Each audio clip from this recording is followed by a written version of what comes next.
नमस्कार दोस्तों, राधे राधे, जय श्री कृष्णा, जय माता की। आज का वीडियो बहुत ही खास है दोस्तों, क्योंकि आज के दिन मैं रामनवमी और नवमी तिथि जो चैत्र नवरात्रा की जो तिथि है, नवमी तिथि, उसके बारे में विशेष बताने जा रही हूँ, उसके महत्व के बारे में विशेष बताने जा रही हूँ। तो प्लीज़ वीडियो पर बने रहिएगा। और जो लोगों ने चैनल को लाइक सब्सक्राइब नहीं किया है वो लोग जल्दी से प्लीज़ चैनल को लाइक सब्सक्राइब कर लीजिए। तो मुख्य रामनवमी तिथि जो है वो 26 मार्च गुरुवार को मनाई जाएगी, लेकिन ये दोपहर से शुरू होगी। और जो कल होके जो 27 मार्च है उस दिन भी कुछ लोग मनाएंगे। तो उदया तिथि से जो मनाएंगे वो 27 मार्च अर्थात शुक्रवार को मनाएंगे। और कहीं कहीं कन्या पूजन भी इसी टाइम में किया जाता है। तो आइए जानते हैं। सबसे पहले तो माता रानी के विवरण के बारे में। जो नवरात्रि का 9वां दिन है उस दिन माँ सिद्धिदात्री की पूजा की जाती है और विभिन्न तरह की सिद्धियों की वो देवी हैं। पौराणिक कथाओं के अनुसार भगवान शिव ने उनकी तपस्या से सिद्धियाँ प्राप्त की थी उन्हीं की तपस्या से भगवान शिव ने सिद्धियाँ प्राप्त की थी और अर्धनारीश्वर का रूप धारण किया था। इनकी पूजा से ज्ञान, बल, सुख, समृद्धि मिलती है। कथा इनके बारे में विशेष प्रचलित है कि जब सृष्टि में अंधकार था तब भगवान विष्णु ने आदि शक्ति की तपस्या की। तब माँ सिद्धिदात्री प्रकट हुई और उन्हें अष्ट सिद्धियाँ दी। इधर भगवान शिव ने भी कठोर तपस्या कर माँ सिद्धिदात्री की कृपा से सिद्धियाँ प्राप्त की। देवी की कृपा से ही शिव का आधा नारीश्वर रूप प्राप्त हुआ, जिन्हें अर्धनारीश्वर रूप कहलाए। पौराणिक कथा और भी है कि माँ सिद्धिदात्री ने ही ब्रह्मा, विष्णु और शिव को अपनी शक्तियाँ दी थी, जिससे उन्होंने सृष्टि का निर्माण, पालन और संहार किया। नवरात्रि का अंतिम दिन माँ सिद्धिदात्री दुर्गा के 9वें रूप में है, जो सभी मनोकामनाएं पूर्ण करती हैं। इनकी आराधना से साधक को ज्ञान, बुद्धि और सभी प्रकार की सिद्धियां प्राप्त होती हैं।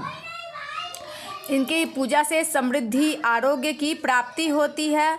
और नवरात्रि के 9वें दिन माता को पूड़ी, हलवा, खीर और चने का भोग लगाया जाता है। इस दिन 9 कन्याओं को भोजन कराना अत्यंत शुभ माना जाता है। विशेष मंत्र है माता का ओम ऐं ह्रीं क्लीं सिद्धिदात्रे नमः।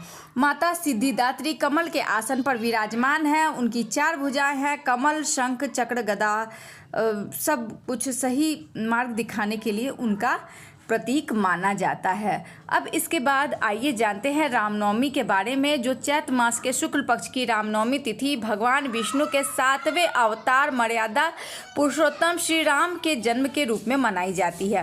त्रेता युग में अयोध्या के राजा दशरथ की पत्नी 4 जो पत्नियां थीं उनमें संतान नहीं था और उन्होंने सबसे पहले तो राजा दशरथ की 3 पत्नियां थी। क्षमा कीजिएगा, पौराणिक कथा के अनुसार अयोध्या के राजा दशरथ की 3 रानियां थी, कौशल्या, कैकेयी, सुमित्रा। लेकिन उन्हें कोई भी संतान नहीं थी। ऋषि वशिष्ठ की सलाह पे उन्होंने पुत्र कामेष्टि यज्ञ कराया, जिससे ऋषि किया। यज्ञ के बाद खीर का प्रसाद उन्हें दिया गया।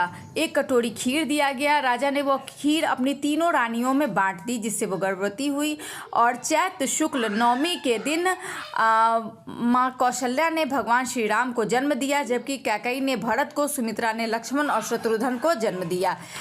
भगवान राम का जन्म राक्षसों के अत्याचार की समाप्ति के लिए हुआ था। धर्म पर अधर्म, धर्म की विजय के लिए हुआ था। मर्यादा स्थापित करने के लिए हुआ था, जिससे धरती में सुख संपन्नता आई।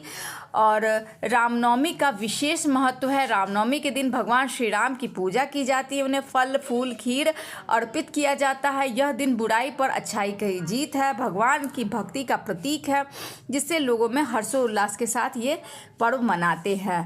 तो इस दिन भगवान श्री राम की जन्म तिथि है। तो ये माता रानी जो चैत्र नवरात्रा है उससे लेके भगवान श्री राम की विशेष जानकारी आप सभी को कैसे लगी ज़रूर बताइएगा। चैनल को लाइक सब्सक्राइब जरूर कर लीजिएगा। जय माता की, जय श्री राम।